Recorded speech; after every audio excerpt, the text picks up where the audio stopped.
5, 4, 3, 2, and 1. Hey friends, this is Ian Khan. I'm here. This is Sunday, March the 1st, 2020. Believe it or not, we are in March. January and February have flown away like we could never imagine. I'm sure a lot of you are in the same position and the same situation where you feel that time is passing faster than you can imagine. And what can you do? That's the world we live in. I'm just making sure everything is running okay from my end.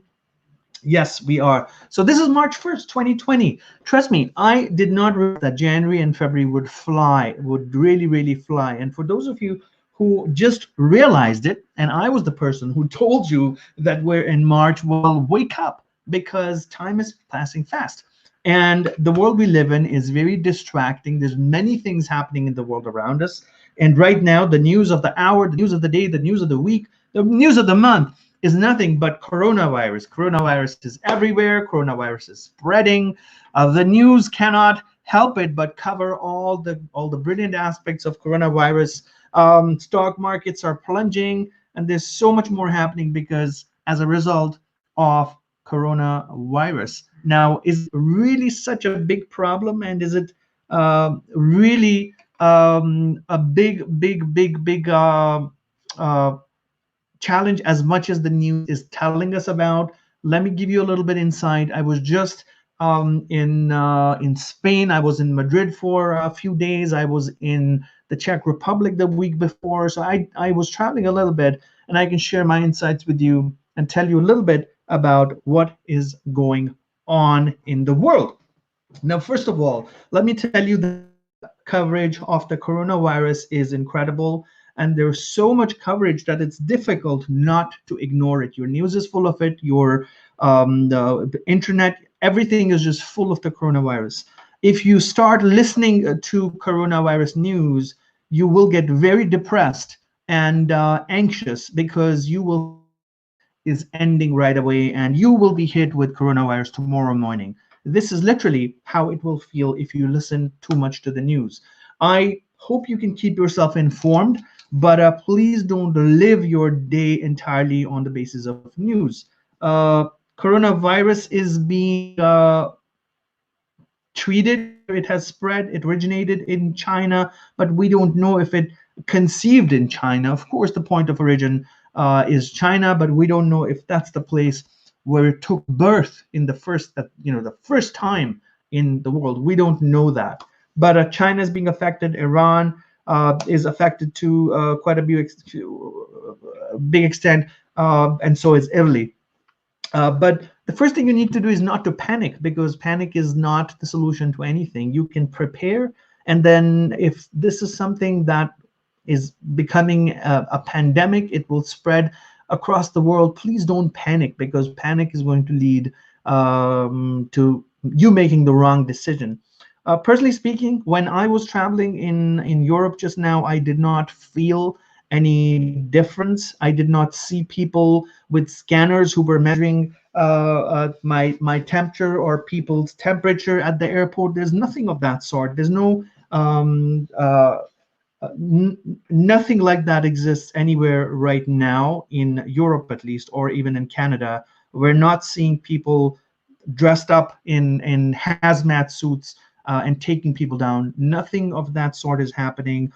Any cases, if any, of coronavirus are there in Canada or Europe, they are being isolated, they are being taken care of, and we don't know how it's spreading, why it's spreading. But of course, it's spreading because of touching surfaces that are not clean. And I think the best thing you can do is take a lot of precaution and avoid that cross contamination that's happening. That's the only thing I can suggest. Last week in the Czech Republic, no issues with coronavirus. I was speaking at a group called KKCG, and the entrepreneur and well-known entrepreneur Karel Cormac was really generous to have me and a couple of other really nice speakers in Prague, and we spoke to an audience of about 250 people. These were all top executives of the KKCG group. Really incredible event, really well done, superbly executed, and I was really, really happy to be part of that that event in general, because of the professionalism, the involvement that you see from audience members. The overall event is many different things. It's not just going and speaking at an event, but audience engagement, the mindset they're coming up with, what ideas they want to share, what questions they ask you.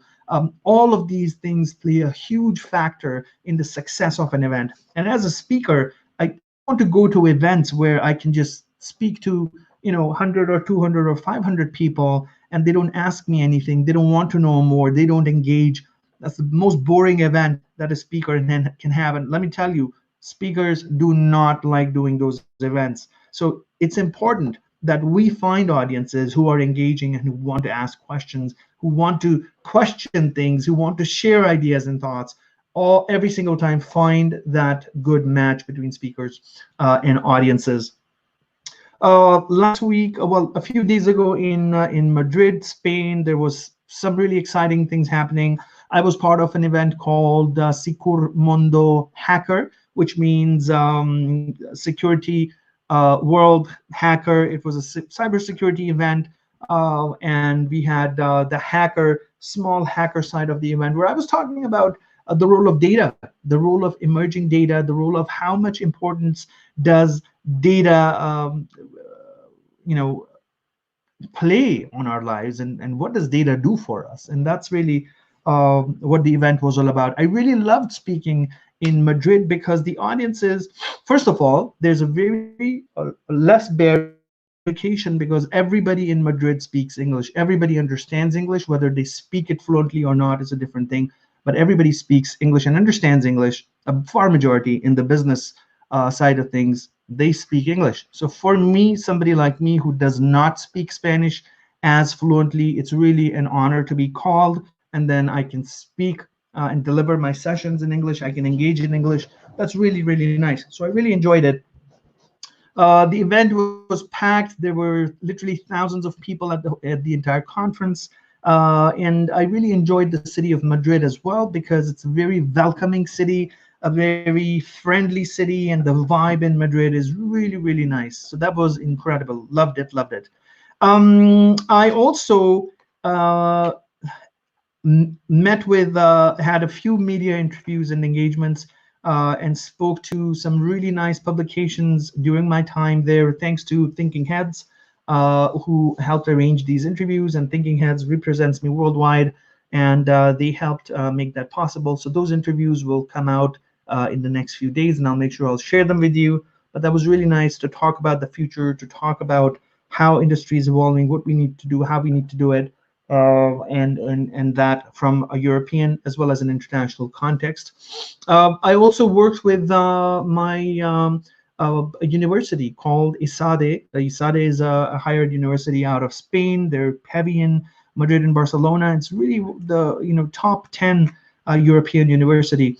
And I'm really fortunate enough to be working with ISADE as an adjunct professor, as a content creator, to design and deliver a new online course on blockchain. It's really the introduction to blockchain. It's part of a certificate called a certificate in the fourth industrial revolution.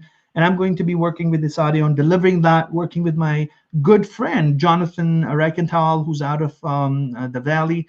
So we're designing this course along with some other contributors. And so I ended up doing some work with the team of ISADE. We did a few promo videos, and so that went really, really well. Amazing team, Global Alumni, and that's the provider that's putting these courses together.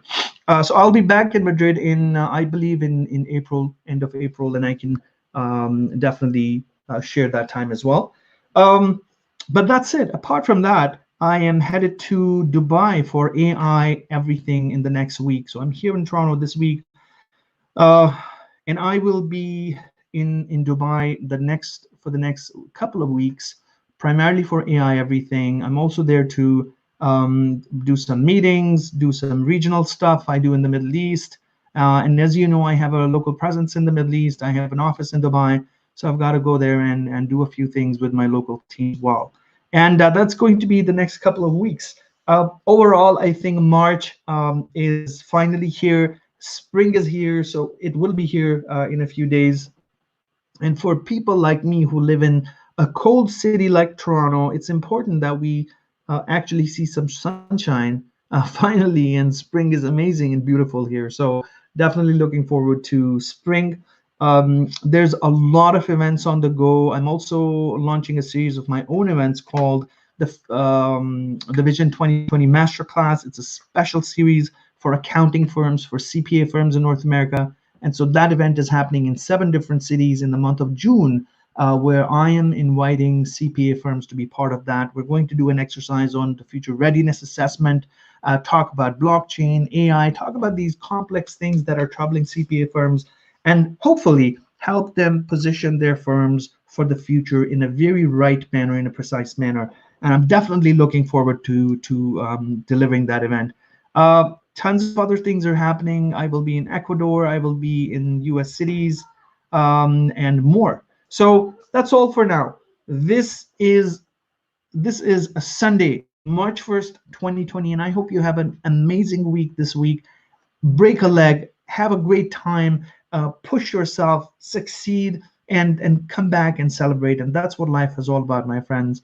From here in Toronto to you, this is my vlog for Sunday, March 1st. I wish you all the best. Check out my website, iankhan.com. Check out my YouTube channel where I'm posting new interviews with the world's top futurists every Friday. I just posted a new one with Barry Wacker just a couple of days ago. Check it out and subscribe to my YouTube channel, and stay tuned with what's happening. Thank you so much. I love you guys. I'll catch you soon.